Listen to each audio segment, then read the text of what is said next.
A recent survey done by the home insurance group Hippo uncovered some pretty substantial buyer regret on behalf of buyers who purchased houses over the past few years. And I'm going to address the top 3 and tips you can take to make sure this doesn't happen to you. The first one is the house is more expensive than anticipated.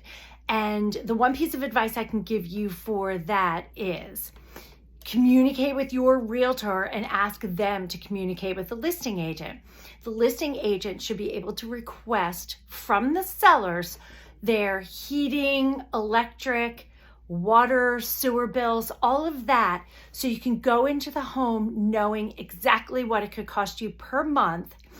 Especially if your mortgage company escrows for insurance and taxes, you should already have that built into your monthly payment. So there's one. The second biggest regret is there's too much maintenance and unexpected issues that come up in the house. And here's where all I can say is you really do need an emergency fund. Even if you have a home inspection, even if the home inspector uncovers some issues, he or she, they can't open walls. They can't knock out floors or ceilings unless there's pretty clear damage which needs to be further investigated. Issues will come up, even in new construction. So it's a pretty good idea to make sure that you have an emergency fund to address issues over the course of your homeownership period. And that's number 2. The third biggest regret that buyers had, and it kind of makes me a bit sad, they felt that they had to compromise too much on the purchase of their home. They didn't get everything they had hoped for in the house.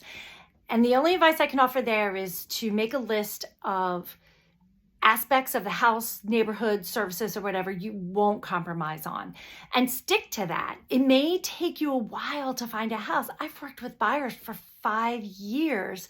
I know sometimes that's not possible if you're renting and you want to get out, but you really should try not to compromise on the major items. Also, if you do have to compromise, but you think you can do something later down the road, definitely check with your realtor to make sure that zoning and local ordinances won't prohibit you from doing that. And that's number 3. Hopefully these tips helped, and have a